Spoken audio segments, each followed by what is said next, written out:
Bueno, pues yo creo que podemos eh, comenzar. Bienvenidos a esta nueva videoconferencia de la Universidad Nueva San Salvador. En esta ocasión, pues, tenemos el gran gusto de tener al ingeniero Ernesto Cuestas Granielo con nosotros, quien nos hablará sobre la inmigración italiana en El Salvador de 1850 a 1930. El ingeniero Cuesta Granielo, pues su especialidad es ingeniería industrial.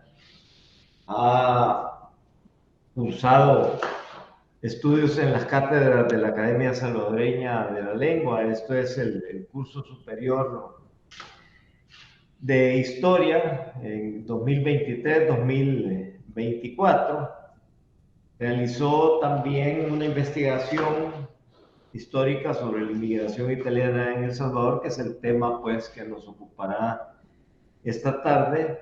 Y también pues ha investigado sobre la vida cotidiana en el reino de las dos Sicilias. Es otro tema pues relacionado con Italia. Así que bienvenidos todos y por supuesto, ingeniero Cuesta Granielo, muchas gracias por estar con nosotros esta tarde. Así es que pues tiene usted la palabra. Bueno, buenas tardes a todos. Muchas gracias, doctor Germán Cáceres, por presentarme. Le agradezco como jefe de la Unidad de Arte y Cultura de la Universidad Nueva San Salvador la invitación para compartir con ustedes en este webinar sobre la inmigración italiana en El Salvador en el periodo que usted ya ha mencionado. Quiero aprovechar para enviar un saludo cordial a las autoridades de la universidad en Nueva San Salvador, a su rector emérito, el doctor Rafael Hernán Contreras, al ingeniero Eric Salguero, rector de la universidad, al director de la Escuela de Humanidades, el licenciado Gregorio Bello Suazo, y por supuesto a usted, doctor Germán Cáceres, jefe de la Unidad de Arte y Cultura.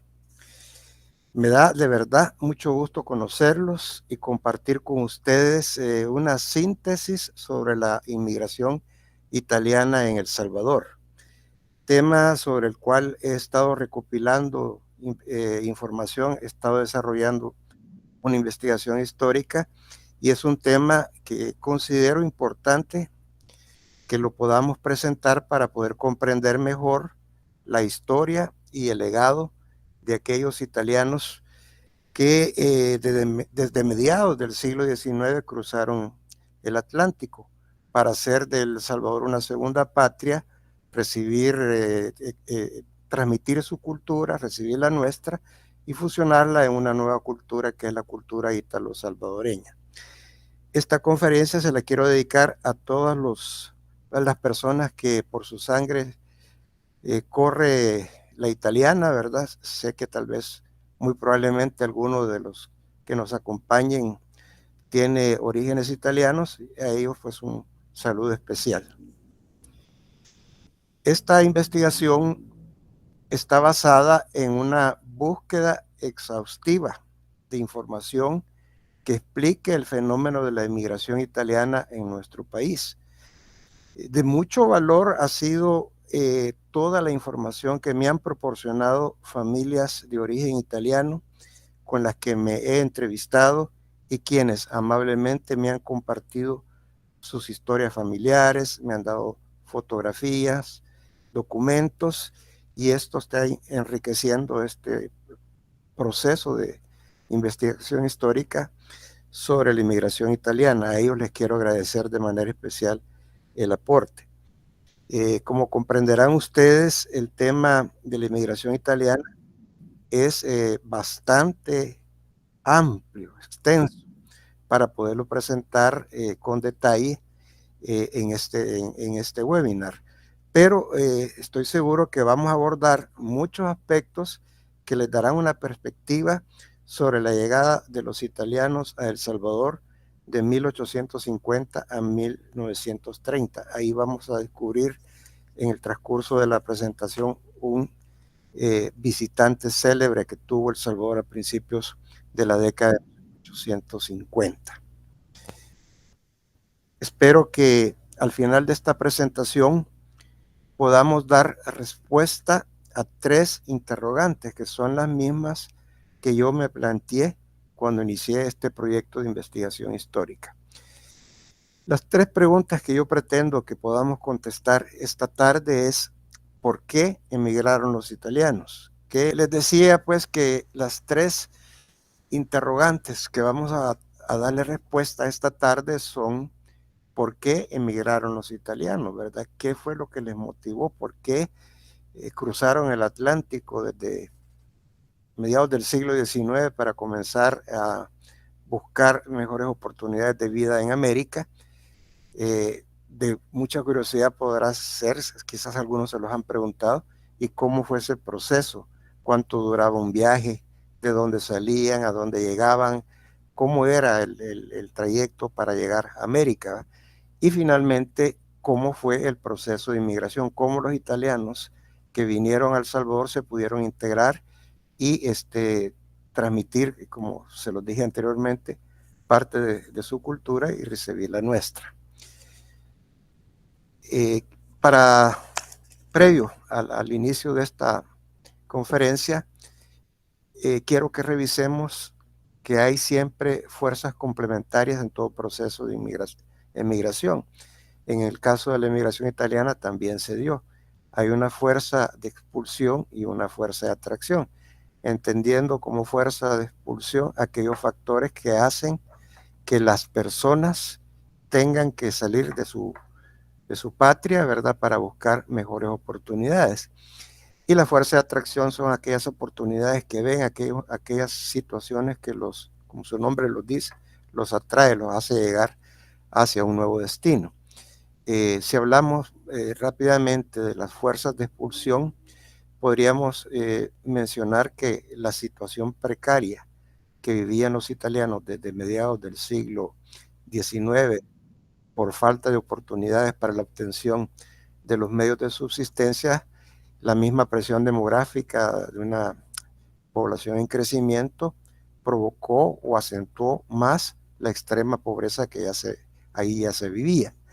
También entre la mitad del siglo XIX a principios del siglo XX, Italia se vio involucrada en guerras, es decir, el espacio territorial que hoy conocemos como Italia. Guerras en el norte, ¿verdad?, entre el reino de Cerdeña y Piamonte contra el imperio austríaco. Buena parte del norte de Italia estaba en dominio de los austríacos.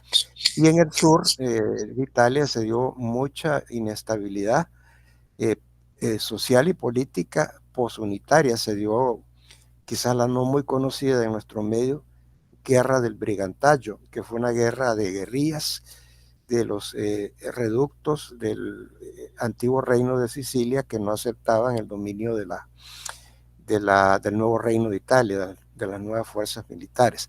Todo eso pues hizo que muchos italianos salieran de su patria.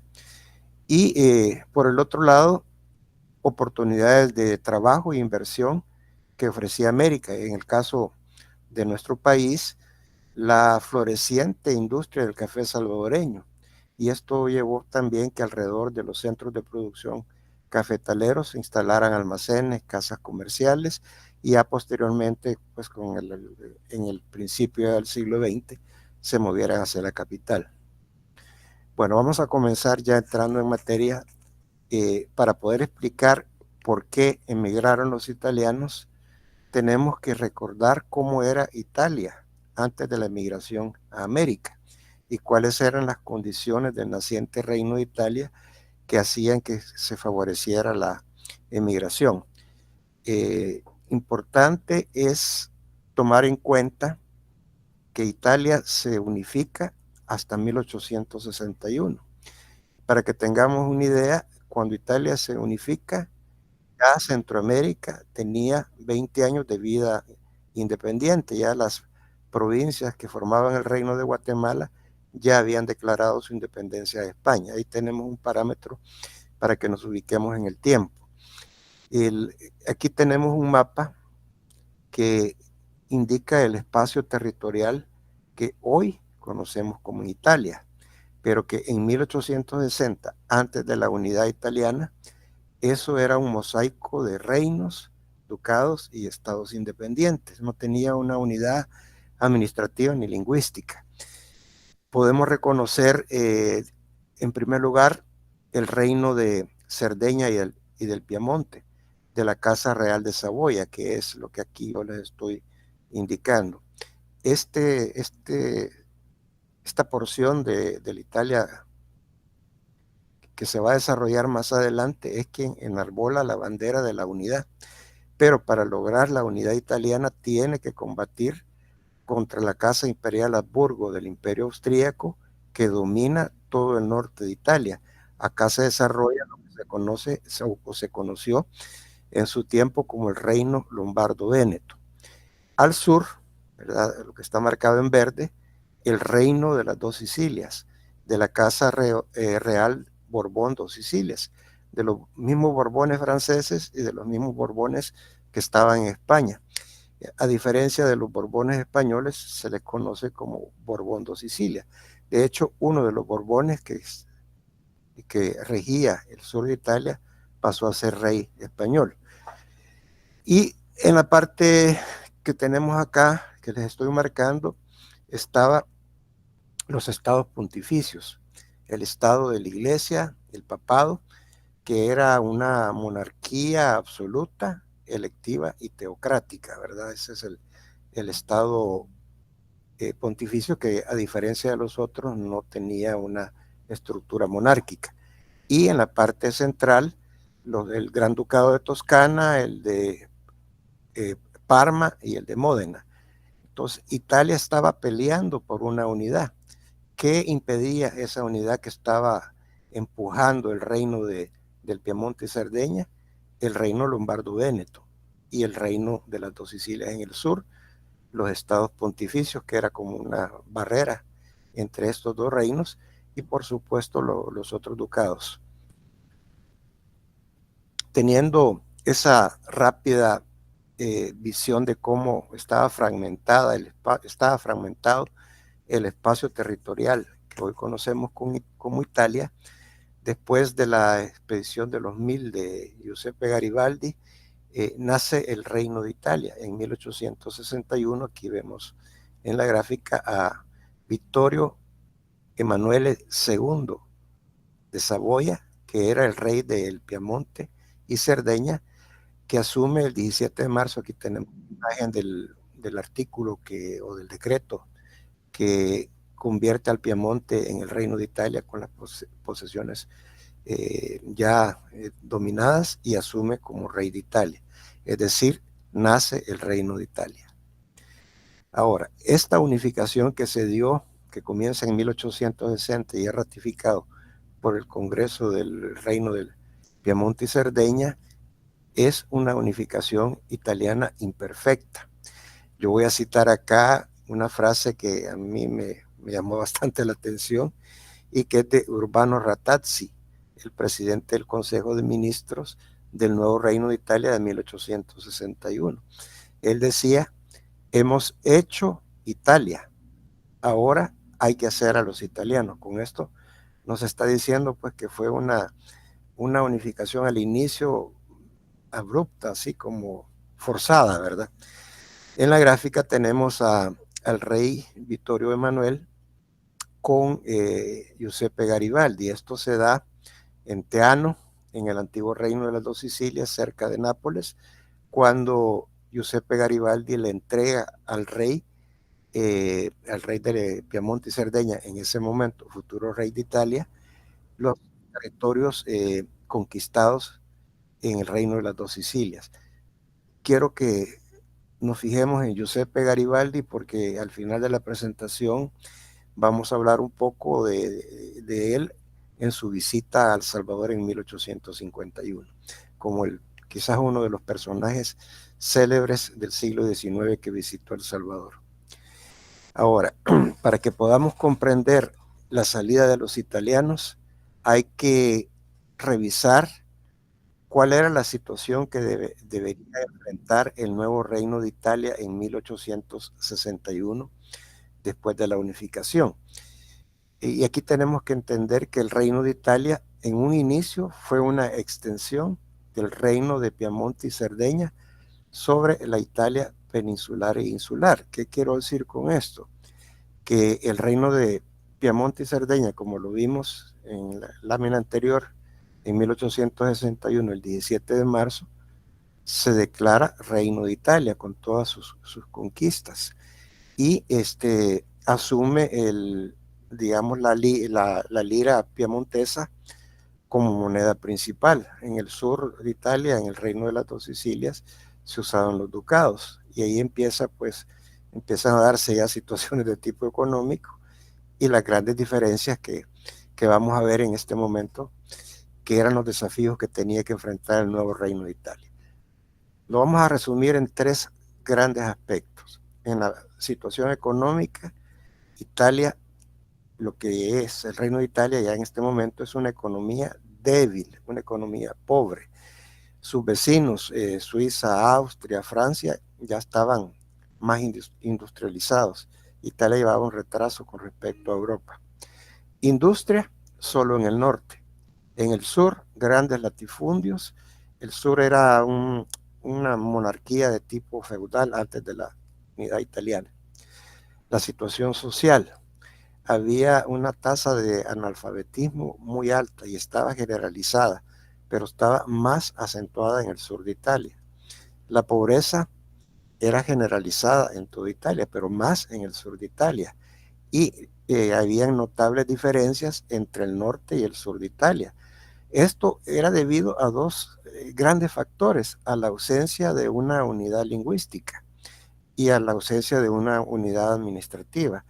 En esa época, en Italia, cada región hablaba su propia lengua, su propio dialecto. Entonces, para poderse comunicar entre las regiones había pues una barrera, la barrera del idioma. Y luego tenían modelos políticos administrativos diferentes.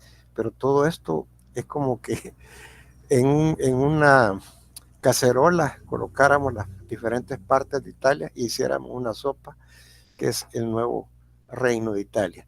Por otra parte, la situación política militar se daba todavía que habían territorios irredentos, es decir, aquellos que todavía faltaban para completar la unidad italiana. Es decir, si bien es cierto, en el 1861 ya existía el Reino de Italia, pero no estaba completo. La primera situación, el primer gran obstáculo era Roma, y porque Roma pertenecía a los estados pontificios, Roma y toda la región de Lacio. Esto se logra hasta 1870 con la toma de Roma en la famosa brecha de Porta Pía.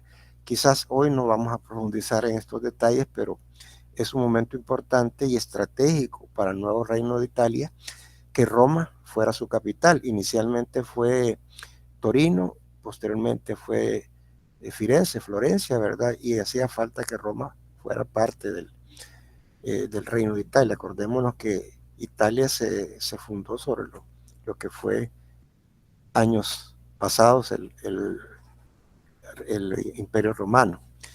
Habían territorios todavía en posesión del Imperio Austríaco: el Véneto, Friuli, el Trentino, el Alto Adige, Trieste, Istria y parte de Dalmacia. Esto se logró hacer parte de Italia hasta después del Tratado de Versalles en 1919, después de la Primera Guerra Mundial.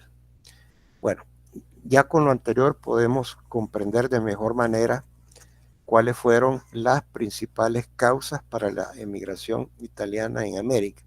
Voy a poner las que llegan hasta 1930. Y es, en primer lugar, la pobreza y dificultades económicas. Es decir, muchos italianos enfrentaban condiciones de extrema pobreza por falta de oportunidades en su país natal.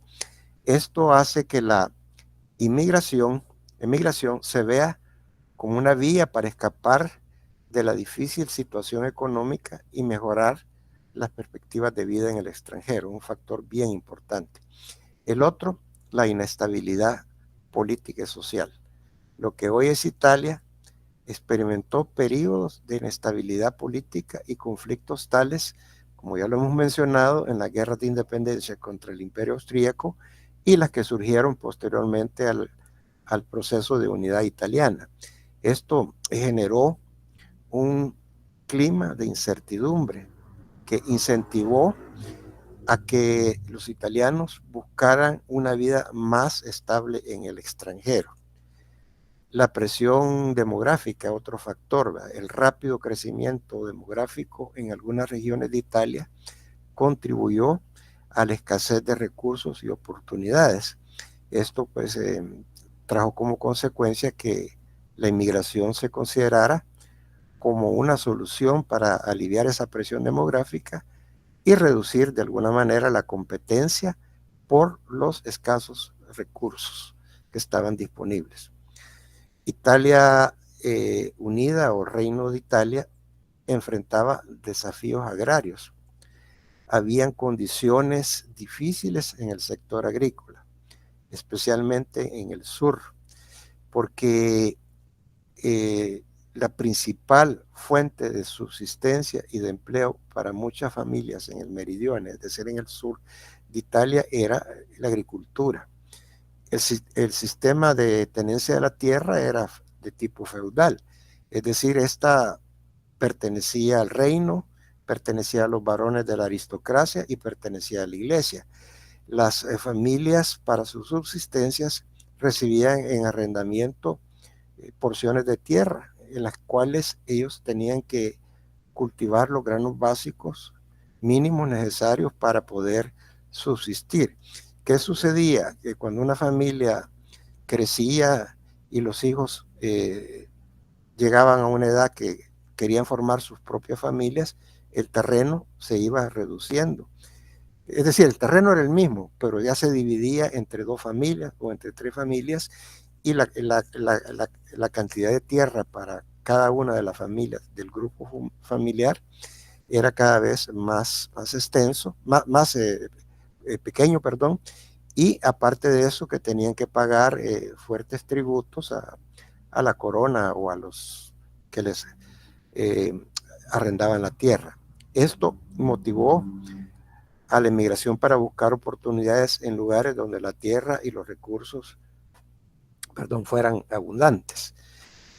Como contraparte, la propagación de oportunidades en América, la percepción de América o la América, como decían los italianos de la época, como un mundo nuevo, lleno de oportunidades y recursos. Esto atrajo a muchas personas para atreverse a lanzarse a cruzar el océano Atlántico.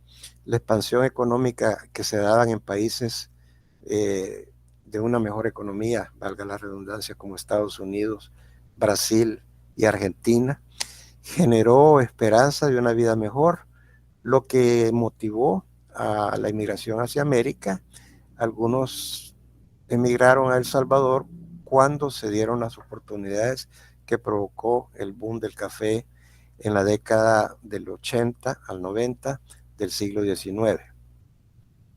Un factor muy importante es las mejoras de las condiciones de viaje, el desarrollo de las tecnologías de transporte como barcos de vapor facilitó y abarató los viajes transatlánticos. Esto trajo pues como consecuencia que favoreció la emigración al hacerla más accesible a una mayor cantidad de personas. En una octava causa son las expectativas de una mejor calidad de vida. Muchos emigrantes italianos buscaban una mejor calidad de vida en términos de empleo, educación, salud y bienestar general. Y finalmente, pues las políticas de inmigración para los italianos y para los extranjeros europeos que dieron algunos países. Estas normativas en algunos casos incluían incentivos para poder adquirir tierras, incentivos económicos que fomentaban la migración. Puedo mencionar el caso de Brasil, que fue el único país que les financiaba a los migrantes el viaje, ¿verdad?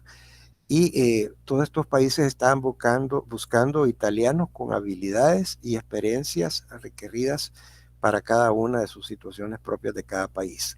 Con esto podemos resumir las 9 causas principales de la emigración italiana a América en el periodo de 1850 a 1930. Voy a dejar por ahora la 10ª, que es la que se da después de la Segunda Guerra Mundial, cuando Italia pues queda en una situación económica difícil y queda también dividida, digamos, por las ideologías que llevaron a la caída pues del reino de Italia. Eso quedaría para una próxima ocasión.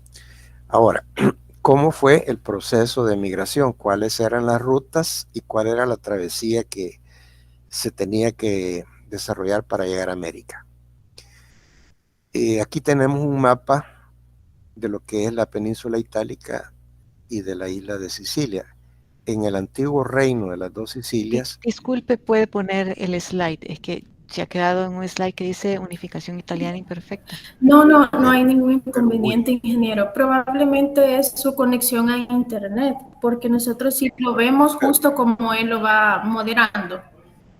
Ah, ok. Bueno, yo donde se quedó ese slide ya no corrió. Bueno, ahorita sigue. Bueno, yo le puedo después enviar la presentación, si me manda su correo y con gusto se la voy a enviar. Decíamos pues que los puertos del antiguo reino de las dos Sicilias eran Nápoles y Palermo. Palermo la capital de Sicilia y Nápoles la capital del antiguo reino de Nápoles. Al centro estaba Civitavecchia, ¿verdad? Casi no tuvo mayor movimiento. Génova quizás fue uno de los puertos principales, especialmente para la gente que vivía en el norte, en el antiguo reino de Piamonte y Cerdeña. Y voy a colocar acá Mónaco, aunque está dentro de Francia, porque una de las primeras emigraciones que se dieron fueron hacia Francia. Y finalmente, ya en el siglo XX, Trieste se convirtió en el puerto clave para la importación del café en Italia. Voy a mostrarles en esta lámina un viaje que está registrado en Ellis Island como el primer barco de bandera de un estado italiano que llegó a Nueva York. Esto es en el año de 1854. Ustedes pueden ver, el barco era prácticamente quizás como un yate o un lanchón, porque medía cerca de 67 metros de eslora, tenía 8.5 metros de ancho, ¿verdad? Y apenas tenía 5.10 metros de calado. Sí, se movía por ruedas de vapor, pero principalmente por velas. En el registro está que el barco sale el 13 de mayo de 1854 a las 6 de la tarde desde el puerto de Génova, pasa por todos estos lugares que aquí se menciona y finalmente llega a la bahía de Hudson el 28 de junio de 1854, aproximadamente 28 días después de haber salido de Italia, y echa sus anclas a las 8 de la mañana ya pues en la bahía de Hudson. Correspondía era un vapor del reino de las dos Sicilias, ¿verdad? Ya del 54 al 61, pues hasta ahí tuvo bandera del reino de las dos Sicilias. Y tenemos otro caso ya más reciente, como es el viaje que hizo el padre Luigi Zambarelli, que era el prepósito general de los Omascos. Él en el año de 1930 hace un viaje a visitar las obras que tenían los Omascos en El Salvador. Y él narra en su libro, ¿verdad?, que se llama La Génova a San Salvador, escrito en 1930, la ruta o la travesía que siguió. Esto duró 30 días y va 20 de noviembre de 1930 al 21 de diciembre de 1930 del mismo año. Sale de Génova, visita Marsella, luego a Barcelona, Málaga, Algeciras en España y llega a Gibraltar, 8 días después de haber salido de Génova. En Gibraltar emprende ya la travesía atlántica, que dura aproximadamente como 15 días hasta llegar a Puerto Colón, perdón, en Panamá, en el Atlántico, ¿verdad? En ese entonces sí ya existía el Canal de Panamá. Se queda algunos días ahí en Panamá y luego sale ya el 15 de diciembre del 1930 de Puerto Balboa para tomar la ruta del Pacífico. Ya 2 días después estaba pasando por el Golfo de Punta Arenas. 4 días después ya divisa el 19 de diciembre el volcán de Chaparrastic en las costas del Salvador y llega finalmente el 21 de diciembre de 1930 al Puerto de la Libertad. Y pueden tener ustedes una idea pues, de cómo eran los medios de comunicación de ese entonces. Y ya del Puerto de la Libertad para Santa Tecla o San Salvador, pues lo hacían en carretas, que puede ser un trayecto de unas 8 horas aproximadamente. Finalmente, para cerrar el tema de cómo fue el proceso de migración, quizás es bueno recordar algunos factores que favorecieron este proceso. En primer lugar, la formación de las cadenas migratorias y las redes de solidaridad. Esto se da a través de núcleos sociales solidarios cercanos al emigrante, ya sea familiares, o sea, por parentesco, ¿verdad? O por vecinos del pueblo de donde emigraron, se le podría llamar rutas de paisanaje, ¿verdad? Que estas cadenas que se dieron hicieron que muchos italianos llegaran a El Salvador. Hay un caso, digamos, podemos hablar los de Romano Canavese, que como lo vamos a ver más adelante, fueron los metalúrgicos, ¿verdad? O los de Alessandria, Piamonte, los caficultores. Los de Novi Liguri también fueron muchas familias que se organizaron y también se dedicaron a la caficultura. Bueno, la inmigración fue escalonada. ¿Qué quiero decir con esto?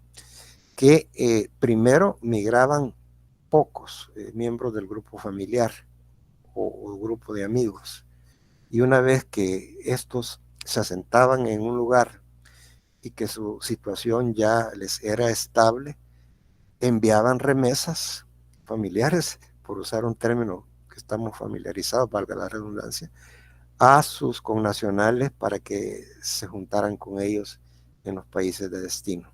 Conozco varios casos personales y uno muy de cerca de esta naturaleza.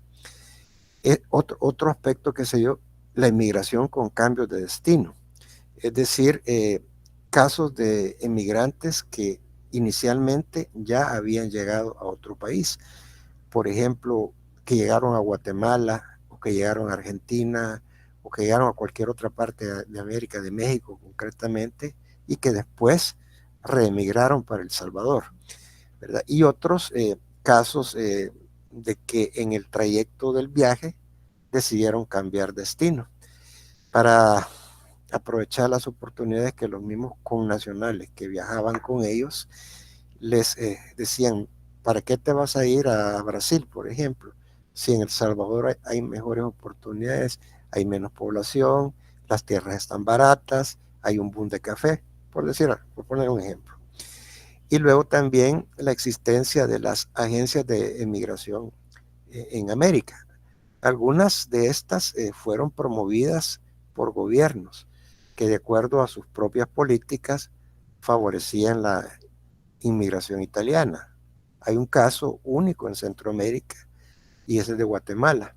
En 1877, durante la administración del presidente Justo Rufino Barrios, se creó una empresa, es decir, la Società per le Migrazioni Guatemalteca, a través de un agente que el gobierno había contratado de nombre Pietro Boero.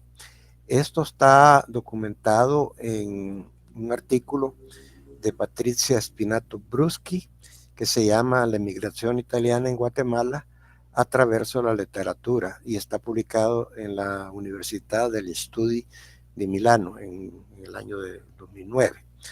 También es importante mencionar que muchos de los italianos que llegaron a Guatemala se sintieron engañados porque no recibieron las condiciones que les habían ofrecido y se movieron para El Salvador, es decir, decidieron emigrar hacia El Salvador, donde veían que habían más oportunidades. Ahora vamos a contestar la tercera pregunta. ¿Cómo fue ese proceso de inmigración a El Salvador? ¿Cómo fue? ¿Cuántos llegaron? ¿A qué actividades se dedicaron ya una vez se establecieron en El Salvador? 32,000 italianos visitaron El Salvador de 1850 a 1930. Aquí en la gráfica pues tenemos como un mural con algunos de los nombres de los que nos visitaron o hicieron de El Salvador su segunda patria. Hablando con más detalle y explicando estas 32,000 llegadas de italianos a El Salvador, primero tenemos que centrarnos en que El Salvador fue uno de los destinos marginales de la inmigración italiana en América, y entre 1850 y en 1930 se registraron 32,000 visitas. Aclaro que no significa 32,000 personas que se quedaron en El Salvador. Si comparamos las 32,000 llegadas de italianos a El Salvador comparado con el total de la emigración italiana en el continente americano, pues apenas es el 0.35% del total de italianos que llegaron a América. Realmente es muy pequeña. De 1850 a 1870, la inmigración fue de forma individual y aislada. Muy raramente llegaban en grupos. Eran prácticamente individual y aislada. Ya a partir de 1870 empiezan a llegar los italianos en grupos familiares.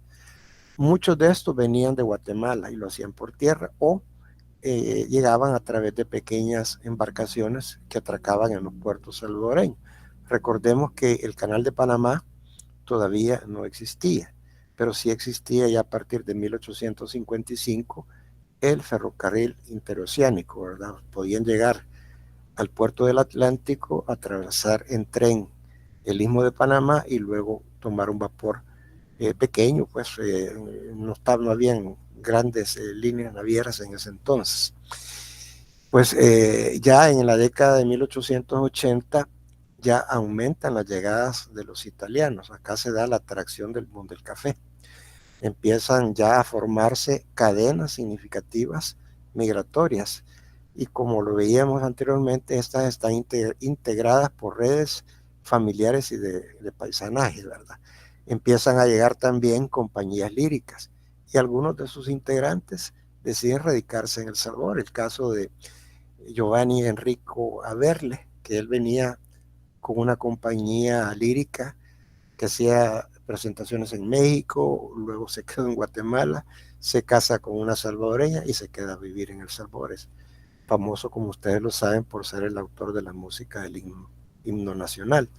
Algunos otros, como el caso de los hermanos Perrotti, que trabajaron en la fundación del Conservatorio Nacional de El Salvador.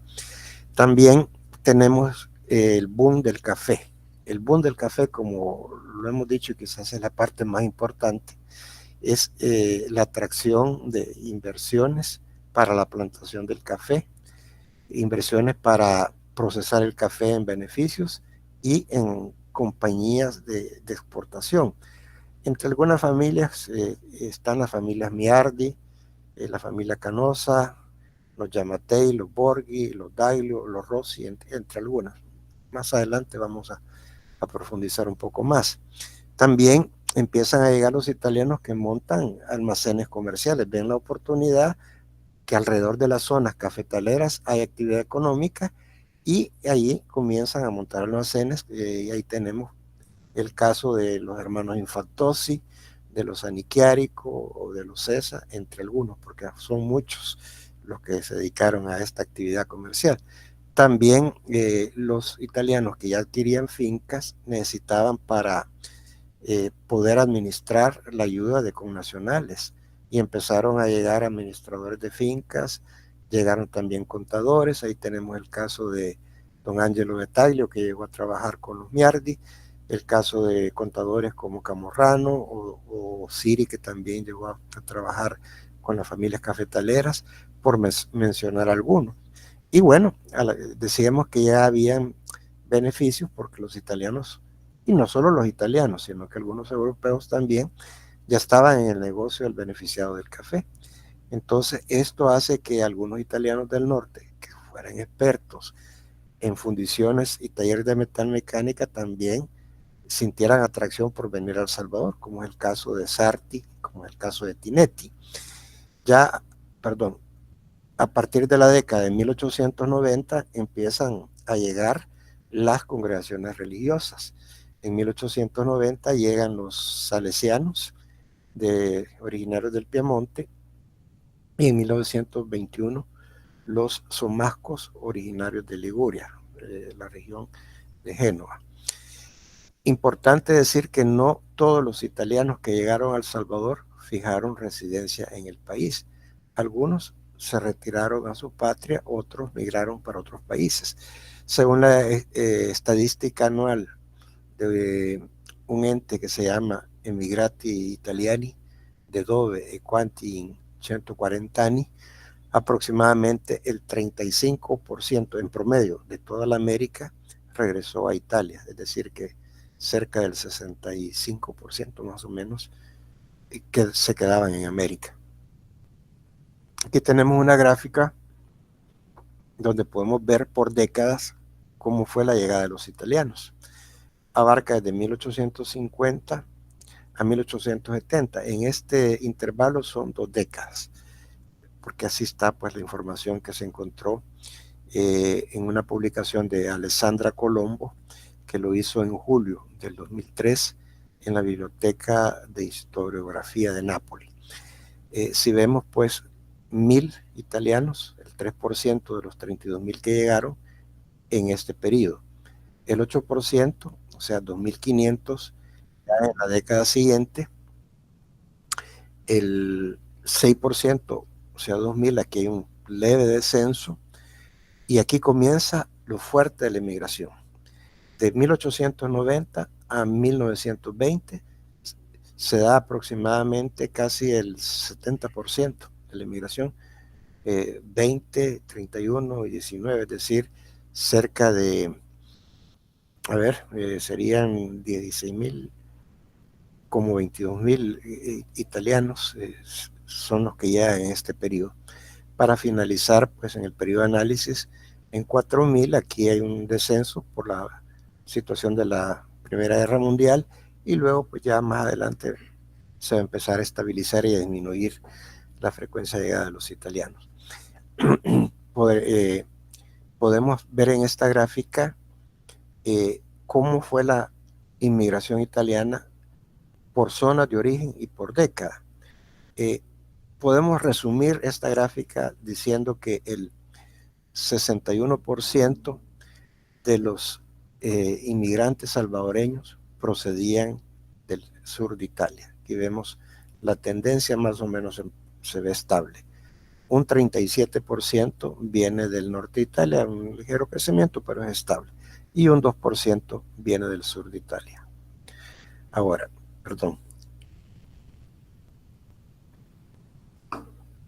¿cuáles fueron los lugares de asentamientos en El Salvador?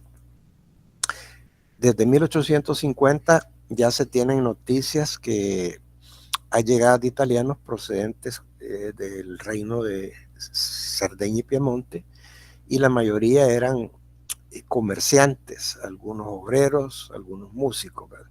Como lo vimos en la gráfica anterior, apenas 1.000 visitas se tienen registradas en ese periodo. Ya a partir de 1880 se comienzan a establecer grandes núcleos de italianos, principalmente en las zonas de los alrededores de Santa Ana y de San Miguel, y algunos en La Libertad, Chalatenango, La Unión, Usulután, Sonsonate, y en menor medida en el resto de los departamentos. Santa Tecla en 1890 fue el destino de las comunidades salesianas que fundaron los colegios, el colegio Mercedes Peralta, que después se llamó Don Bosco, o inicialmente el colegio Santa Cecilia, su nombre porque el doctor Gallardo le da seguimiento al testamento de su esposa, Cecilia de Gallardo, y les da una donación a los salesianos, y él pide que el colegio lleve el nombre de su esposa, por eso se llama Colegio Santa Cecilia. En Santa Ana también es una ciudad que llegó a acoger una cantidad significativa de italianos procedentes del sur, ¿verdad? Principalmente campanos, que son los de la región de Nápoles, calabreses, también del sur, sicilianos, lucanos, y San Miguel también llevó el mismo patrón. En Chalatenango y en Metapán se dieron asentamientos también de campanos y calabreses, y en Usulután y Sonsonate es el lugar donde se establecieron principalmente los comerciantes italianos que eran originarios de la ciudad de Castelnuovo di Conza, en Salerno, en el sur de Italia. Usulután y La Unión también llegaron italianos del sur, ¿verdad? Y pocos se establecieron en otros departamentos. Esta información también ha sido sacada del artículo de Alessandra Colombo. Bueno, esta información es un resumen, mejor me paso a la siguiente. Aquí podemos ver en una gráfica los lugares a donde se asentaron los italianos y el origen, que ya los mencionamos en la gráfica anterior. Bueno, vamos a hablar ahora de un punto que para mí es bien importante, y es el café como fuerza de atracción de la inmigración italiana. Y para esto es bueno recordar un poquito de la historia nuestra también, ¿verdad? No sé si ustedes tenían este dato en mente, que en 1840 comienza a impulsarse la producción de café en El Salvador. Es un brasileño, Antonio Cuello, quien adquiere la hacienda La Esperanza, ubicada en las afueras de San Salvador, me imagino que cerca donde está un penal famoso, ¿verdad? En el cual desarrollan una primera plantación de café, y esto hace que mucha gente se fije en el éxito que está teniendo Cuello, el brasileño Cuello, y que muchos quieran también sentirse estimulados y desarrollar la producción de café, ¿verdad? Había una situación que se daba alrededor de esos años, que la mayoría de las tierras con vocación cafetalera pertenecían a las municipalidades o a las tierras de las comunidades indígenas, ¿verdad? Y acá se da la privatización de las tierras comunales y de los ejidos. Esto se da en tiempos del presidente Rafael Saldívar, en el año de 1881 y 1882, decretó varias leyes que anularon el sistema de tierras comunales y ejidales que prevalecía en el país desde la época de la colonia. Esta legislación virtualmente permitió la adquisición de grandes extensiones de tierras que eran, digamos, condiciones que requería el desarrollo del café, producción en gran escala. El gobierno de la época tomó el cultivo del café como algo importante para fortalecer la economía, y dio muchos incentivos a los que se dedicaban a la siembra del café. Por medio de estas situaciones que hemos mencionado, en muchas familias italianas y europeas llegan al país para desarrollar el comercio e industrialización del café. En 1886, el general Francisco Menéndez, cuando sucede al presidente Saldívar, promulga una constitución de principios liberales que también fomenta e incentiva la producción del café. Durante este periodo, familias europeas e italianas llegan al país y rápidamente se colocan en una situación económica poderosa debido a su conocimiento del mercado internacional. Y estas familias se desarrollan en el área del comercio, la producción e industrialización del café. Como ampliación de lo anterior, ¿verdad?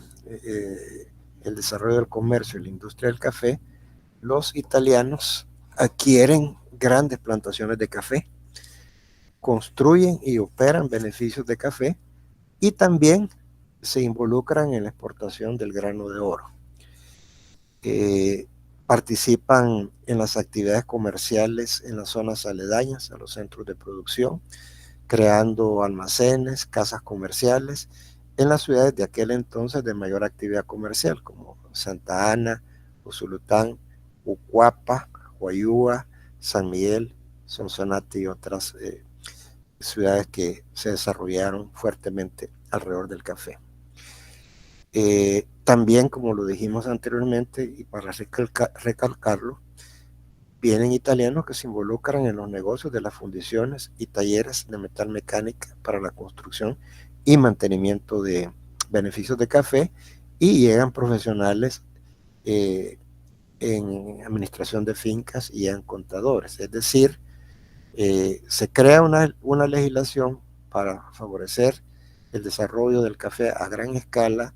Llegan los europeos, en el caso concreto los italianos, sacan provecho de esa situación, se meten en el negocio del café, sembrando café, beneficiándolo y exportándolo. Al crear beneficios necesitan que técnicos especializados en el mantenimiento y construcción de maquinaria les puedan hacer las piezas o las máquinas que sus beneficios requieren, y se desarrolla el comercio, y pues además de los técnicos en fundiciones y metalmecánica, pues vienen también ya los que brindan servicios profesionales como los administradores de fincas y los contadores. Bueno, ya para ir finalizando, vamos a hablar de las principales actividades de los inmigrantes italianos en El Salvador. Aquí quiero hacer una aclaración que por cuestiones de tiempo y espacio no los puedo mencionar a todos. Estos que yo presento acá no son todos, son muchísimos más. Afortunadamente cuento con una amplia base de datos, y que si alguien tiene interés en conocer un poco más en detalle, pues con mucho gusto se pueden poner en contacto conmigo. En el primer rubro, o la primera actividad, café, plantación, beneficio y exportación de café. Ahí podemos mencionar a Meardi Hermanos, a la familia Gian Mattei, a Amedeo Canessa, a Dante Camiciottoli, Agostino Gutuzzo, Francesco Rossi, Arnoldo y Aldo Rufati Rizzo, Luigi Rizzo, Borghi Vedaglio y compañía, que estaba integrada por Walterio Borghi y por los hermanos Bartolo y Antonio Daglio, Dorindo Nosiglia, Salvatore Cantizano, Luigi Costa, Michele Vincenzo y Giuseppe Granillo Russo. En fundiciones y talleres de metalmecánica, pues Vincenzo Sarti, Teodoro y Giuseppe Tinetti y la familia Camilotto, por mencionar algunos. Servicios profesionales, médicos, contadores, administradores de finca. Aquí podemos ver al doctor Fortunato Tadei, que fue un médico que se radicó en Santa Ana, a Jerónimo Bolo, que fue tenedor de libros, a Angelo Betaglio, administrador de fincas, Carlo Liberti, que fue contador, a Hugo de Jacobis, que fue el primer publicista y mercadólogo italiano que estuvo en El Salvador en la década de los 30. En la música y en las artes es amplia la cantidad de italianos, por mencionar algunos. Como músicos, a Giovanni Enrico Averle Sforza, a Emilio Cesare y Massimo Perrotti, Domenico Esperanza, Agostino Someliani, Umberto Costa, Antonio Gianoli Galetti, a Francesco Pallavicini, Vincenzo y Michele Granillo Russo. En pintores y escultores Luigi Arcangeli, Guglielmo Arone y Antonio Rodescali, que trabajaron toda la decoración del Teatro de Santa Ana, y al tramoyista Luigi Picossi, que fue el ingeniero de tramoya que participó en la construcción del Teatro de Santa Ana. En arquitectura, construcción y esculturas tenemos a Augusto Cesare Barata del Vecchio, famoso por la construcción de la iglesia del Calvario y de la Ceiba de Guadalupe, entre algunas, a Augusto Borlasca, Alberto y Antonio Ferracuti con sus marmolerías y otras esculturas, a la marmolería Carrara de Carmine Espósito, que se dedicó a la construcción de altares, mausoleos y lápidas, Francesco Durini y Cristoforo Molinari, que fundaron la Sociedad Constructora de Occidente para la construcción del Teatro de Santa Ana. En las órdenes religiosas, ya lo hemos mencionado, la Pía Sociedad de San Francisco de Sales, conocida como Orden Salesiana, que llegaron en 1890, y la Orden de los Padres Somascos, que llegaron en el 21. En las Fuerzas Armadas también hubo presencia de italianos como Enrique Massi, Achille Travagliani y Arnaldo Cipolla, que fueron los pioneros de la aviación. Constantino Ambrogi, el padre de Arturo Ambrogi, y el coronel de caballería Vittorio Conte Zanotti, que fue instructor del regimiento de caballería. Igual que en las otras actividades, hay todavía más que no los hemos mencionado. Luego están los almacenes y las casas comerciales, Pascuale y Riciero Caruso. De hecho, aquí tenemos una imagen de su almacén. Romeo Papini, Giuseppe Cesa, Vittorio Anichiarico, los hermanos Infantosi, Ruggiero Hermanos, Rocco Pastore, Donato Del Vecchio, Artuino Tirello, Giuseppe de la Torre, Carlo Cugini y compañía, etcétera. Hay muchísimos más también. Hoteles, voy a mencionar a 3, pero hay más también. Tenemos a Giacinto Parducci, con su Hotel Italia en San Vicente. Emilio Readelli también tenía un Hotel Italia en Huayúa, y Enzo Borgo, el Hotel Majestic. Este señor Enzo Borgo es de la misma familia del ex vicepresidente Borgo. Droguerías, Celeste Miardi y Giovanni Cristiani, que adquirieron de un danés la droguería Santa Lucía. Imprentas, la de Angelo 40. Ahí tenemos también a Emilio Valenti, que fue un fotograbador de la época, y Giacomo Daniele Gringuelo, que vino a El Salvador como tipógrafo, impresor, y después se dedicó pues a trabajar con los Borghi y Daglio en sus beneficios de café. Tenemos el caso de una fábrica de calzado de Domenico Procarioni, que se llamaba Calzolería Italiana. El señor Procarioni era un italiano que había emigrado a Guatemala y que venía regularmente a visitar la ciudad de Santa Ana para vender calzado. Se da cuenta de la actividad económica importante que tiene Santa Ana y decide quedarse en Santa Ana a establecer esa fábrica de calzado. En fotografía y cine tenemos a Virgilio Crisonino, a Enzo Bianchi. Esta es la historia del señor Enzo Bianchi. Era un capitán de barco genovés. A él le da un ataque de apendicitis. Cuando estaba el barco anclado en el puerto de la Libertad, se queda en El Salvador esperando que vuelva el barco por él, y mientras se queda en el país, él se enamora de una hija de un banquero, ¿verdad? Y se casa, ¿verdad? Y luego pues él se dedica también a la fotografía, de hecho al cine también.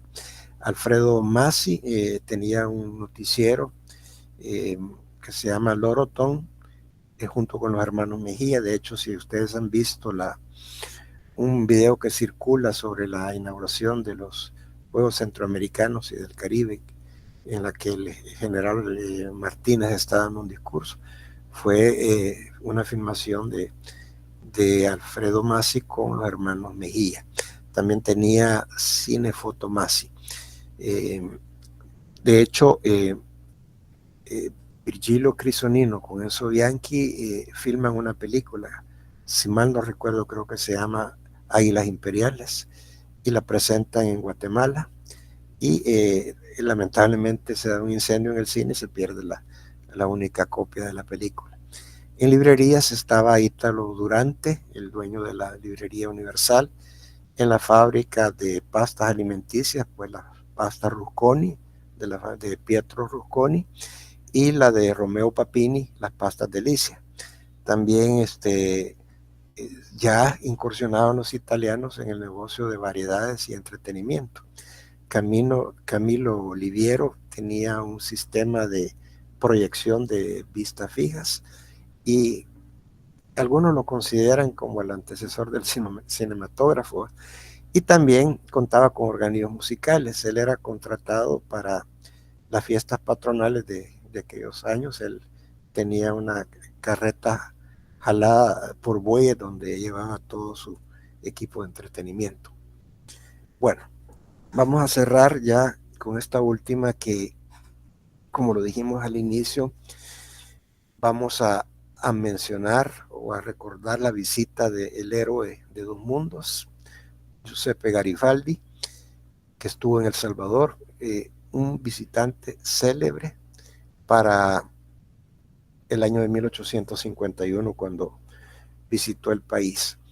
¿Por qué se le llama a Garibaldi el héroe de dos mundos? Por sus valiosos aportes a las luchas de independencia en Sudamérica, en Río Grande do Sul, en Santa Catarina, que cuando estos estados querían independizarse del imperio portugués de Brasil. Luego participó en guerras de independencia en Uruguay y Argentina, ¿verdad?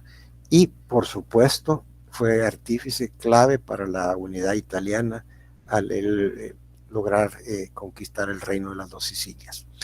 Pues a principios de 1850, Garibaldi vivió exiliado en Staten Island, en Nueva York. Él fue invitado o recibido por el inventor italiano Italo Meucci. Italo Meucci era un ingeniero italiano que ya había emigrado a los Estados Unidos en 1839.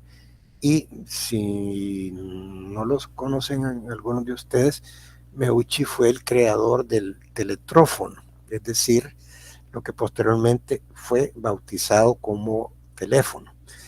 Pero no pudo inscribir la patente de su invento por falta de fondos, no tenía el dinero a la mano para poder inscribir la patente, y Alexander Graham Bell la inscribe a su nombre. Años después, ya en el siglo XXI, el Congreso de los Estados Unidos reconoce a Meucci como el verdadero inventor del teléfono.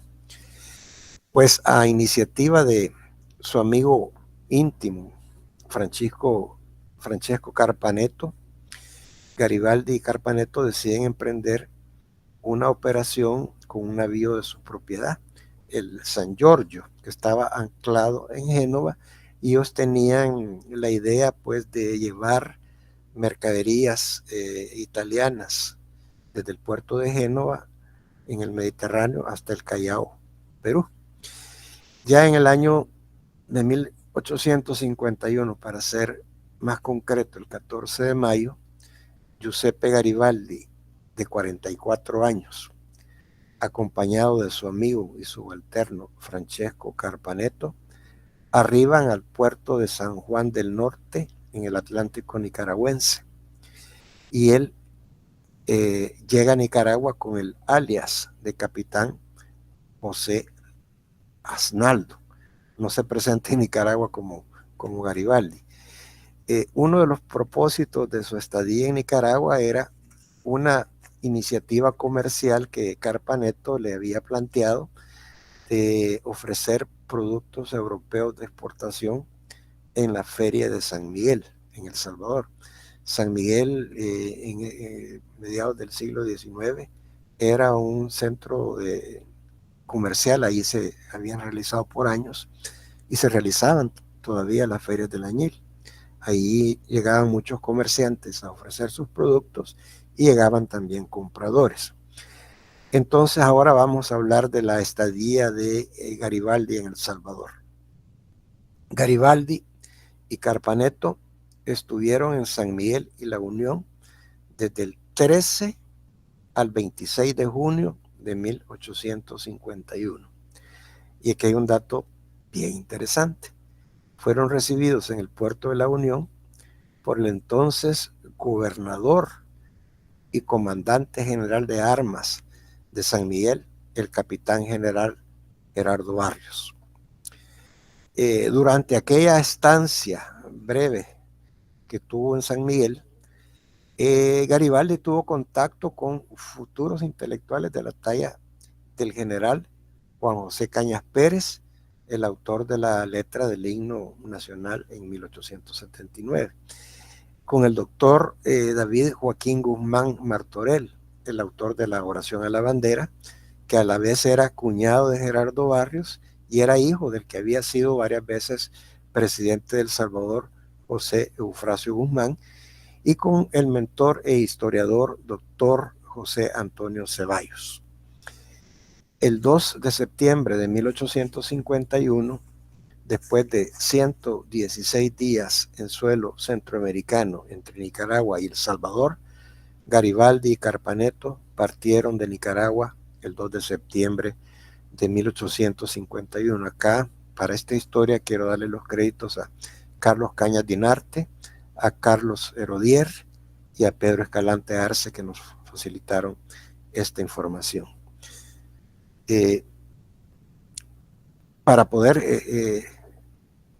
realizar esta investigación histórica he consultado diferentes fuentes bibliográficas, diferentes documentos que he tenido la paciencia de leer, pero principalmente yo considero lo más valioso ha sido la entrevista y colaboraciones de amigos italianos que nos han proporcionado partidas de nacimiento, pasaportes, fotografías, etcétera, ¿verdad? Así que finalmente pues yo les doy las gracias por este momento que he podido compartir con ustedes y les reitero pues que para mí ha sido un gran gusto, de verdad, compartir con ustedes. Quedo a disposición de ustedes por si hay algún tipo de pregunta que si está dentro de mi capacidad poderla contestar, pues con mucho gusto.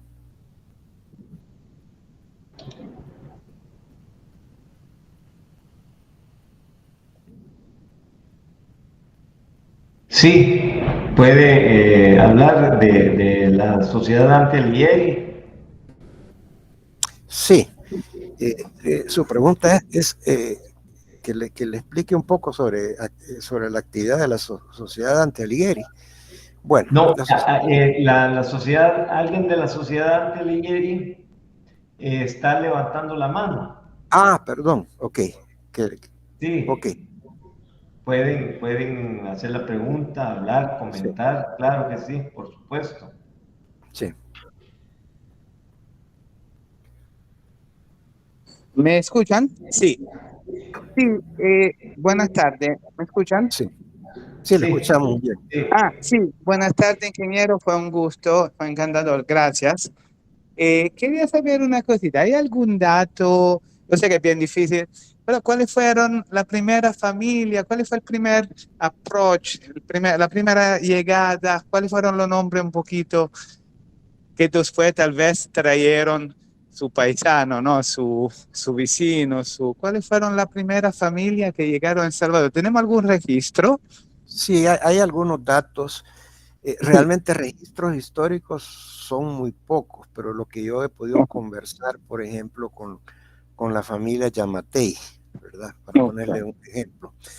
Ellos son de Luca. Sí, lo conozco. Sí. Bueno, ellos eran importadores, la familia que vivía en Italia eran importadores de añil. Y según me comentaba Jorge Yamatei, con quien tuve la entrevista, un tío abuelo de él decide viajar a Centroamérica a Honduras específicamente, para importar directamente el añil y no pasar por intermediarios. Él se queda en Honduras, se casa con una hondureña y después trae a sus sobrinos. Eran 5 hermanos Yamatei, Doménico, que se casa con una señora de apellido Machón Pinto, doña Concepción Machón Pinto, y es el núcleo de la familia Yamatei, radicada en El Salvador. En cuenta el expresidente de Guatemala, Alejandro Yamatei, descendiente directo de esta familia, ¿verdad? También vino a El Salvador su otro hermano Luigi Yamatei, pero él no tuvo descendencia. Otros de los hermanos Yamatei se quedaron en México y en California, ¿verdad? Por ponerle un ejemplo de los datos que yo he podido ver de italianas. También recientemente con un miembro de la familia Ferracuti y me comentaba que fue un sacerdote de apellido Ferracuti el primero que vino al país, y él trajo a sus sobrinos, a Antonio y Alberto Ferracuti, y ellos pues uno de ellos ya era arquitecto, el otro era geómetra, y ellos se desarrollaron en el campo de la construcción y en la explotación del mármol. La mayoría de las lápidas del cementerio de los Ilustres, en cuenta la loba de la tumba de los italianos que está en el cementerio de los Ilustres, fue construida por los hermanos Ferracuti. Le puedo mencionar el caso de mi familia Granielo. Ellos son originarios de la Basilicata. Ellos vinieron inicialmente, mi abuelo con mi tío abuelo, en el año de 1903. Ellos eran niños músicos de la Basilicata, de 13 y casi 18 años. Se establecieron en Santa Ana, porque en el trayecto del viaje, como yo les mencioné, otro con nacionales dijo: ¿qué van a ir a hacer ustedes a buscar a su tío en Brasil si aquí en El Salvador hay mejores oportunidades? Y luego pues el caso de la familia Rossi también, ¿verdad? Que los Rossi, los Daglio, por ponerle un ejemplo, ellos vienen de un pueblo que se llama Novi Liguri, ¿verdad? Que hoy pertenece al Piamonte, pero en la época que ellos vinieron pertenecía a la Liguria. Entonces, esos son algunos registros, ¿verdad? Luego también sí hay otros datos como el de la familia Miardi, pero específicamente quién fue el primer italiano que emigró a El Salvador, si no se lo podría contestar en este momento. Por ahora no tengo esa información. Manu Natero también levantó la mano. Bueno, ¿cómo no? Sí, adelante. Adelante. Gracias. ¿Se me escucha bien? Sí, le escucho muy bien. Bueno, en principio, muchas gracias. Hermosa disertación acerca de esto. Mi nombre es Manuel Natero. Yo soy un residente ítalo-argentino en El Salvador hace 25 años. ¿Cómo no? En mis ratos libres hago genealogía. He encontrado más de 80 personas. Desde el 1540 he construido árboles genealógicos desde el medioevo. Y ahora estoy haciendo un trabajo nuevo y acabo de terminar un libro sobre la Grande Migrazione italiana, y en el cual incluye mi familia.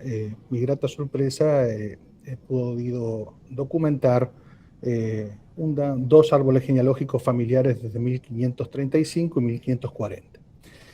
Mi pregunta es la siguiente. Primero, que obviamente ya tengo su correo y sería de mucho interés para mí poder compartir algunas impresiones con usted. Hay un dato histórico que es importante y usted lo menciona, sobre, obviamente, el canal de Panamá no estaba listo. Para ir al Pacífico tenían que ir hasta el Estrecho de Magallanes. Pero yo tengo cierta información. Usted bien dice que los barcos italianos, conocidos como piróscafos, el primero estaba en Nueva York, un barco pequeño, pero tengo cierta información y me gustaría a ver si usted tiene otra para que me pueda complementar, que las compañías inglesas llegaban a Belice y que hay inmigración a través de Belice hacia Guatemala y por ende a El Salvador. Esa es la primera pregunta, porque suena lógico la ruta y es una ruta anterior, ¿bien? Me refiero anterior al 1870, 1880, ¿sí? En esa información, ¿usted me puede aportar algo que tenga a través de la información que usted tiene? Sí, con gusto. Usted me escribe al correo electrónico, ¿verdad? Nos ponemos de acuerdo, nos podemos sentar a platicar, le puedo mostrar lo que tengo. No es, digamos, más que vivencias familiares, ¿verdad? Sobre eso, pero que nos dan una pauta de lo que usted está diciendo. El señor Dante Leano, un escritor guatemalteco, escribió una novela que se llama Historias de viajes y amores y de italianos. Y ahí él describe cuál era la ruta que los emigrantes italianos de Calabria, principalmente, ¿verdad?, que salían del puerto de Nápoles, y precisamente ahí se menciona a este señor Pietro Guero. Y la ruta que llevaban y llegaban a Puerto Barrios, en Guatemala, ¿verdad? Posiblemente quizás con escalas previas en Belice, no estoy seguro, pero sí que llegaban a Puerto Barrios porque llegaban con la idea de que les iban a dar buenas tierras para los cultivos, como lo ofrecían en Argentina o en Brasil, pero en Guatemala lo que les dieron fueron tierras pantanosas, y eso provocó mucha desilusión y que algunos de ellos, en su gran mayoría, se movieran a El Salvador, porque El Salvador no tenía costa atlántica, no tiene costa atlántica. La inmigración que llega por barco antes del ferrocarril interoceánico, o lo hacía por el Cabo de Hornos, a dar toda la vuelta por el cono sur, ¿verdad?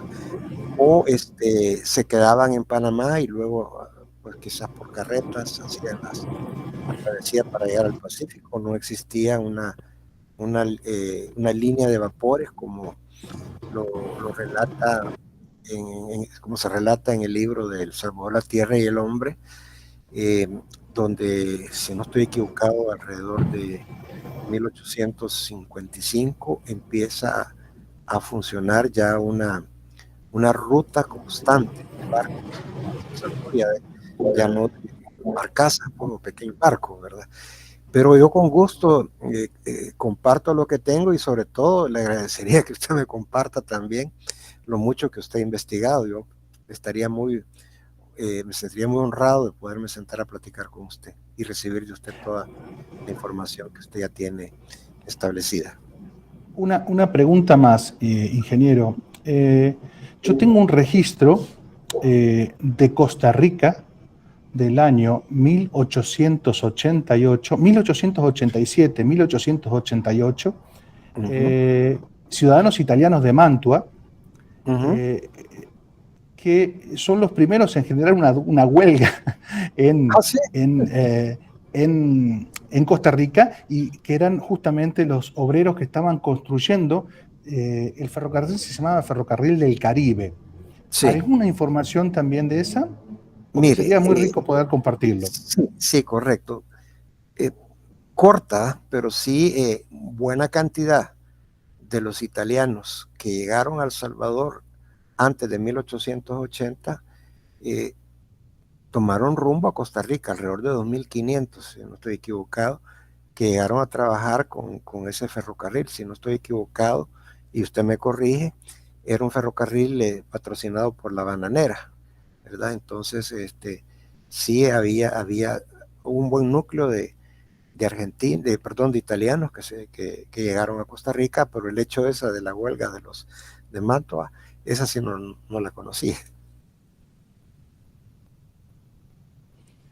Muchas gracias, y yo le hago saber de mi contacto a través del correo que se ha brindado. Le agradezco mucho en nombre de mi familia.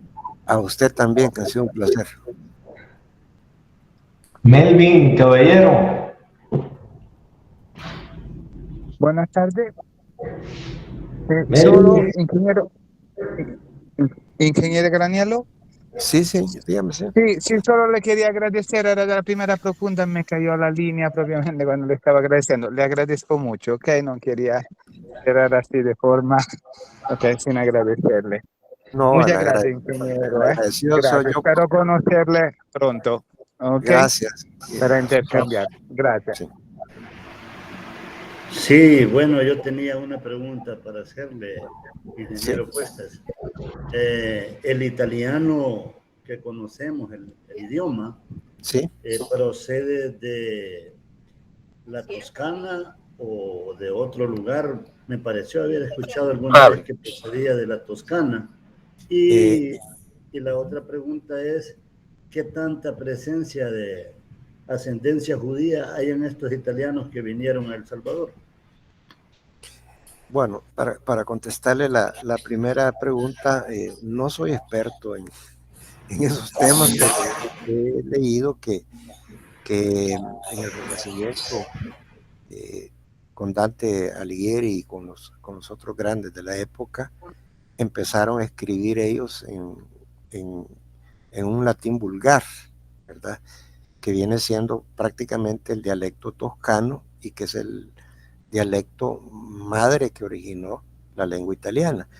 Lo que se ha dado es que en la época del Imperio Romano se hablaba pues latín, pero el imperio era tan grande que se tenían contacto con pueblos de diferentes regiones, se empezó a mezclar el uso de ciertas palabras de origen germánico, por ejemplo, o de otras regiones, y se fueron construyendo dialectos regionales.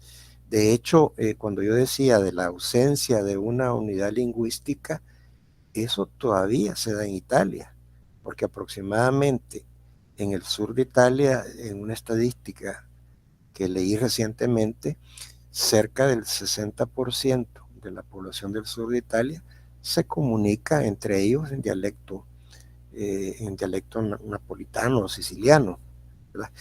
Y en el norte ¿cómo se llama?, de Italia es menos el porcentaje de dialectos, pero siempre es una cantidad que anda por el 40%. Y en la región de Toscana, pues es menos todavía. Muchas personas dicen que cuando se quieren gritar o se quieren regañar o insultar, lo hacen en el dialecto propio, porque se sienten como que las palabras les fluyen más, ¿verdad? Pero sí, el toscano es la base del italiano actual, el italiano moderno. Su micrófono, doctor. ¿Cómo? Micrófono. El mío, perdón. No, el del doctor Melvin. Sí. Y la presencia de la raza judía dentro de los italianos que... Sí, perdón, sí. Mire, es muy probable que hayan italianos de los que vinieron, ¿verdad? Podría yo atreverme a decir que cuando hablé de Hugo de Jacobis, que tal vez podría haber sido un italiano de origen judío, ¿verdad? No le puedo contestar con certeza porque no tengo esa información de qué tantos eran judíos, pero es muy probable. Pensaría yo que igual que en todas las migraciones siempre hay personas de origen judío que ya no tienen el apellido judío, pues, pero que viajan. Muchas gracias. Eso era todo. Muchas gracias. Y gracias por la conferencia. Helga Martelli ha levantado la mano también. Adelante, por favor. Sí, buenas tardes. Quería darle las gracias por la presentación, está fabulosa. Yo soy descendiente de italianos, mi apellido es del Piamonte y valido que todo lo que usted ha dicho es cierto, porque mi bisabuelo vino de un pueblito muy pequeño que se llama Ovada, en la provincia de Piamonte, muy cercano a Turín y a Milán. en medio, de hecho en medio de esas dos ciudades, y efectivamente él emigró porque los salesianos ya estaban en el país. Él vino en 1896 a Guatemala primero, pero vino con algunos salesianos y uno de sus primos, que luego se fue aparentemente a Nicaragua y después no se supo más. Pero la historia es que él llegó a Guatemala, se casa con una descendiente de italianos allá y se viene a El Salvador en barco, como usted lo señaló, y él puso un restaurante que se llamaba Europa y también comercializaba pasta e importaba pasta de Italia. Y también es cierto que enviaban remesas. Hay una carta en donde uno de sus hermanos le dice, le agradece por el dinero que ha enviado, porque allá la cosecha de uva había sido muy mala en el pueblo, entonces él le había enviado dinero y le agradecía por eso que le había enviado. Entonces yo valido que todo lo que usted ha dicho es cierto y que también valida toda la investigación que yo he hecho a través de las conversaciones en familia y las pesquisas que he podido hacer con otros.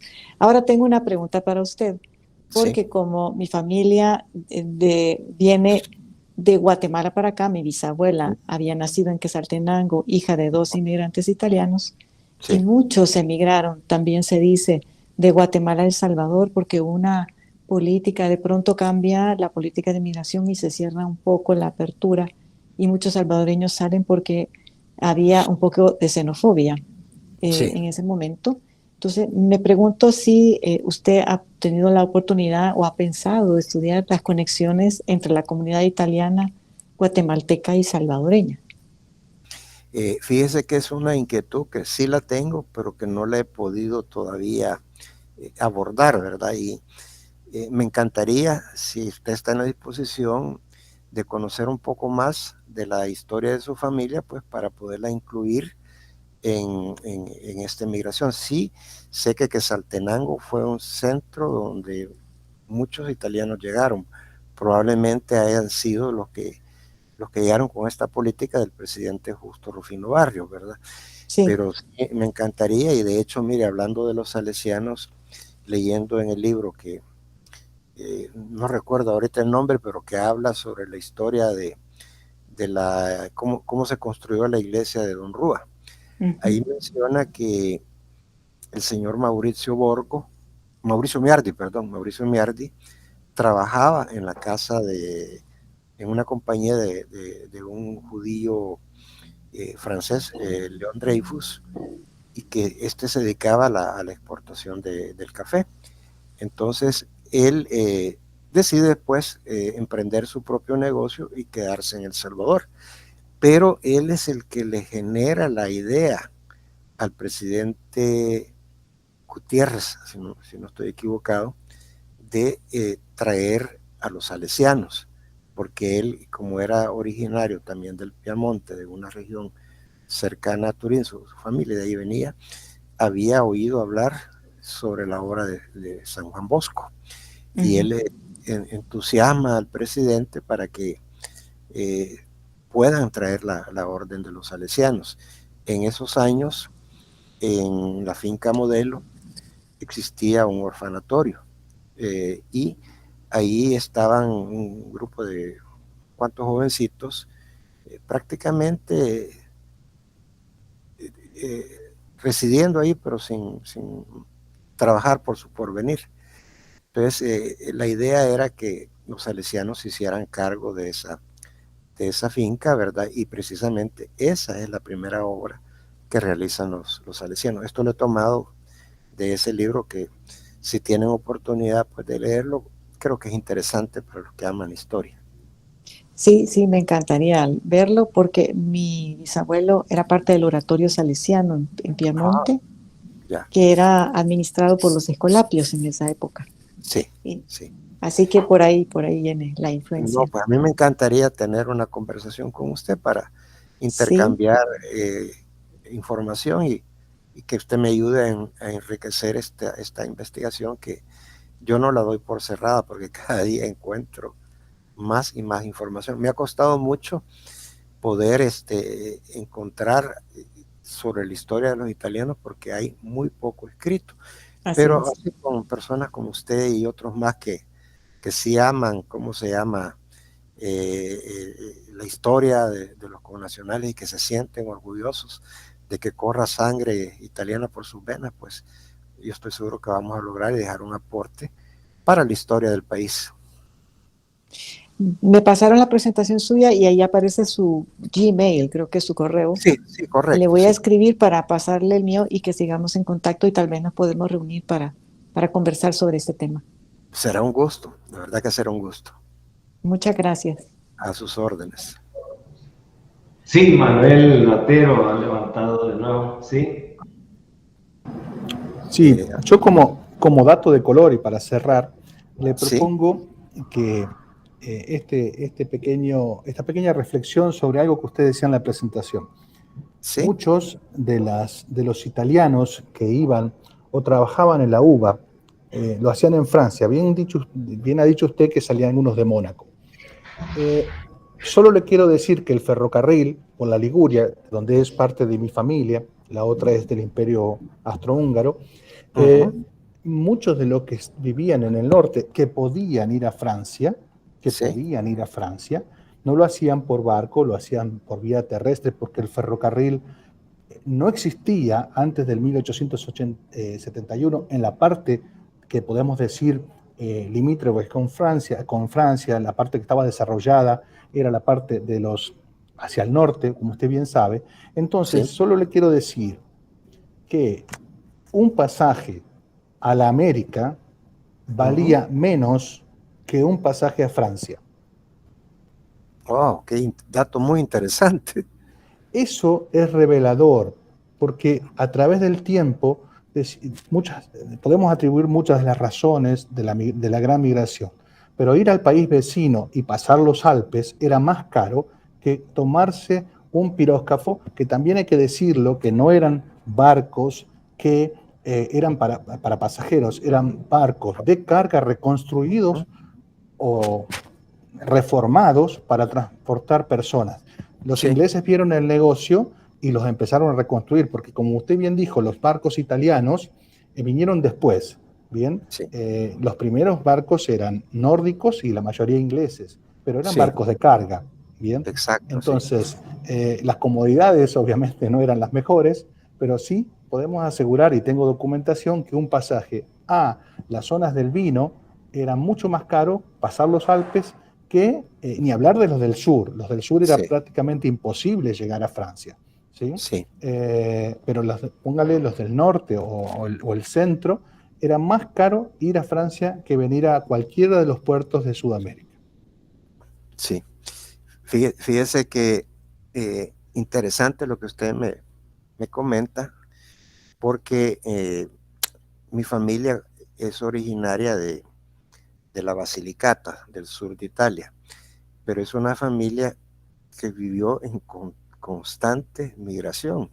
Ellos prácticamente, mi bisabuelo nace en una región cercana a Potenza, se casa en Marsicovétere, en otro pueblo, él era guardia forestal, después lo mueven a otro lugar, ahí nace un hijo, bueno, ninguno de sus 4 hijos nació en el mismo lugar, y al final, antes de venirse a América, en el año de 1900, emigran a Marsella, y es ahí donde yo tengo la gran duda, cómo llegaron a Marsella, ¿verdad? Si llegaron por tren o llegaron por barco, no lo sé, tal vez platicando con usted podemos tratar de comprender eso. Mire, yo tengo un documento bien interesante, es una libreta de ahorros que mi familia tenía cuando llegaron a Marsella, y es bien interesante porque los datos de los registros de los movimientos que hoy aparecen en computadora son escritos en caligrafía, y cada vez que ponían un dato que registraban un ingreso o una salida, lo firmaban, ¿verdad? Con una letra preciosa, le ponían un timbre y le ponían un sello, ¿verdad? Y ahí yo pude comprender mejor cómo fue la ruta que ellos siguieron para llegar a El Salvador, ¿verdad? Porque desgraciadamente mi abuelo, que era una persona de 14 años, cuando con su hermano mayor de 17 años llega a El Salvador pues prácticamente no tuvo infancia. Él trabajó desde que llegó, fue una persona que inicialmente era un músico, después se convirtió en cafetalero, pero no tuvo una infancia ni tuvo una adolescencia como la pudieron haber tenido muchos, y era una persona muy reservada, muy callada. Creo que no hablaba italiano, ha de haber hablado su dialecto, pues porque nunca quiso que sus hijas, en cuenta mi madre, pues pudieran aprender la lengua directamente desde él. Cuando se le preguntaba, ¿y usted de dónde es? ¿Usted es italiano? No, decía, yo soy napolitano, porque se fue en su cabeza de que no aceptaba el reino de Italia, porque ellos consideraban pues que el reino de Nápoles, que era donde habían nacido, que después fue parte de las dos Sicilias, no era el reino de Italia, ¿verdad? Bueno, cosas de algunos italianos testarudos, ¿verdad? No creo que sea la mayoría, pero sí, le agradecería. Eso nos da la pauta de que todas estas generaciones nos ha hecho el trabajo más difícil de la reconstrucción. Porque sí, correcto. La mayoría eran los que se dice ragazzi senza infancia, o sea, sí, la mayoría nunca tuvo infancia. Exacto. Puedo decir inclusive de mi abuelo tenía 10 años y era capataz de adultos, de 50 personas adultas, y tenía 10 años. Uh-huh. Entonces, en la parte rural. Entonces, ¿a qué me refiero? Estas personas no solamente no habían tenido infancia, sino que eran hiper reservados, y eso nos hizo el trabajo mucho más difícil de reconstructivo. Totalmente. Mire, le cuento que precisamente por esa misma situación, cuando se da la pandemia, casi coincide cuando yo me jubilo, me quedo en casa y digo, bueno, hoy tengo tiempo para hacer lo que siempre quise. Yo soy ingeniero industrial de profesión, pero soy investigador histórico de corazón, ¿verdad? Esa es mi verdadera vocación. Y con una persona que resultó ser familiar mía, una argentina, que me pedía información sobre el origen de la familia Granielo. Y yo había pasado casi como año y medio revisando página por página el registro civil de Italia de 1815 a 1861, que es el que está disponible en Antenati. Ahí empecé, mire, con una paciencia, ¿verdad? A ir armando fichas para decir, bueno, este es hijo de tal, ¿verdad? Porque revisaba partidas de nacimiento, partidas de matrimonio y partidas de defunción, y pude reconstruir a través del registro civil italiano la línea directa desde mi persona hasta la cúspide del antepasado más lejano, que pude encontrar, que es de 1749, ¿verdad? Y si usted, por ejemplo, busca en internet en Italia la familia Granielo, le van a aparecer que hay quizás unas 28 familias a lo sumo. Y el gran grueso de la familia Granielo emigraron, muchos para Nueva York, otros para Brasil, bastantes para Argentina, para Uruguay, ¿verdad? Y para Centroamérica, de los que yo he podido reconectar después de casi 5 años de estar en esta labor, ¿verdad? Ahora que yo gozo un poco más de tiempo libre, pues me puedo dedicar de lleno, y a raíz de esa investigación genealógica, que igual que usted, yo la comencé, es que me empecé a interesar por la historia de la inmigración italiana, especialmente en la de El Salvador, que prácticamente casi no hay nada escrito, y que esta es una tarea que yo me he propuesto, pues, con la ayuda de todos los ítalos salvadoreños y algunos italianos de otros países que me quieran aportar información, poder reconstruirla, ¿verdad? Es una tarea una meta que me he puesto, y siento que ya voy bastante avanzado en esto.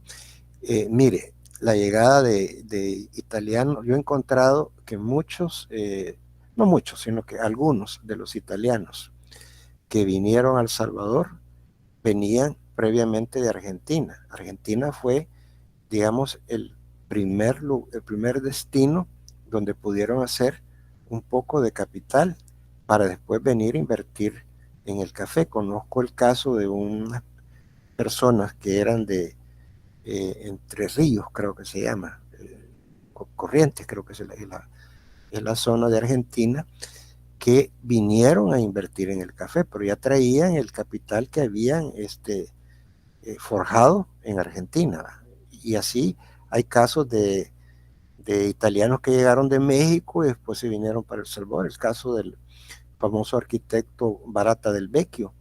Él fue contratado por una compañía mexicana que había mandado a hacer una escultura de Benito Juárez en Carrara y andaban buscando un arquitecto o un ingeniero que les pudiera llegar a ser la base allá en México donde se iba a colocar la escultura. Así contratan al señor Barata del Vecchio, llega a hacer ese trabajo a México, cuando lo sorprende la Revolución Mexicana. Entonces decide irse para Guatemala, después se viene para El Salvador, conoce a María de Barata, su esposa, ¿verdad? Y funda la familia Barata de El Salvador, que es una familia que ha dejado un legado grande en la arquitectura y grande también en la reconstrucción del folclore salvadoreño a través de María de Barata. Sí, yo inclusive le cuento que creo que sería bueno revisarlo, algún paralelismo entre las migraciones. Recordemos que la primera migración, el gran destino siempre fue Estados Unidos, como es hoy, pero siempre para todos los italianos el primer destino fue Estados Unidos. Argentina fue el segundo, y no es porque lo hayan elegido, sino porque la política de Estados Unidos tuvo varias épocas donde recibía o no recibía migrantes, depende del gobierno de la época. Sí. Y tercero fue Brasil, que no solo, al ser un país que no es hispanoparlante, se lo dejó un poco de lado, pero sí hay muchísima migración italiana. Sí. Pero hay una cosa que es importante, y el paralelismo es un tema que usted tocó o mencionó. Sí, Argentina tenía inclusive oficinas dentro de Italia para promover la migración, ¿sí? Para promover la migración.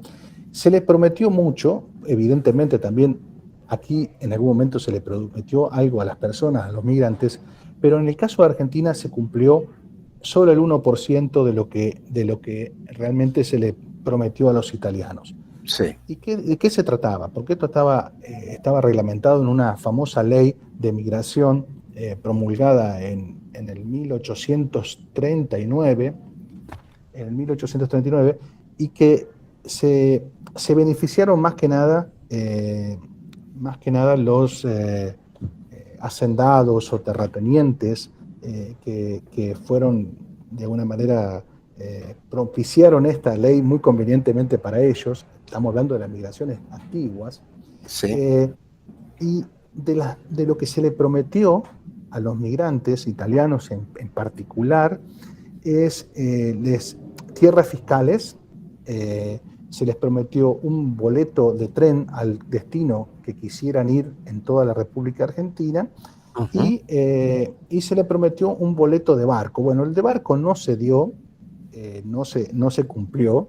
La mayoría de las personas tuvieron que pagar su boleto, y recordemos que pagar el boleto para una familia italiana al final de los 1800 significaba una gran inversión, y lo único que se logró cumplir al 100% fue un boleto de tren interno en el lugar. O sea que hoy podemos decir que de lo que se les prometió a los migrantes, solo una parte fue concretada, porque la mayoría de las promesas de tierra se les prometieron cosas que no se cumplieron. Y eso pasó en Brasil, y eso pasó en Argentina, y la tarea es saber qué pasó en Estados Unidos con respecto a lo que se le prometió a los migrantes.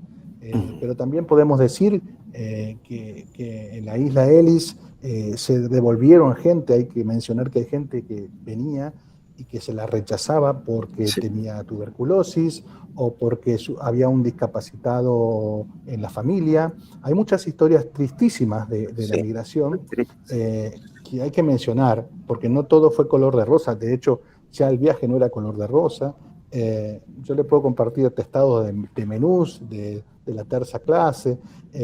Digamos, esto fue, y es muy rico lo que usted plantea, porque hay mucha gente, como usted dice, que cambió en la marcha el destino, porque le dijeron que había trabajo, otro le decía, mire, no vaya a tal puerto, porque en tal puerto expulsan a la gente y no lo reciben. Había muchos fantasmas con respecto a eso. Así que bueno, yo por mi lado me despido con estos humildes aportes y me quedo en contacto en privado con usted. Muchas gracias, ha sido un gusto. Bueno, ingeniero Cuesta Gramielo, muchas gracias por haber participado en esta videoconferencia de la Universidad de Nueva San Salvador. Le estamos muy agradecidos. Solo me queda anunciar nuestra próxima actividad, que será el 10 de octubre. El licenciado Alfredo Milián nos hablará de sus grabados alrededor de Kafka. Y todo esto pues a raíz de que este año es el centenario de la muerte de Kafka. Así es que pues no queda nada más que agradecerles a todos los que han participado esta tarde y espero que nos veamos la próxima vez, que será el 10 de octubre a las 4 de la tarde. Gracias también a Catherine, que nos asiste muy bien siempre. Gregorio, ¿qué ibas a decir algo? Solo despedirme. Bueno. Gracias por todo. Hasta luego y muchas gracias. Gracias. Gracias a ustedes. Hasta luego. Nos vemos a todos.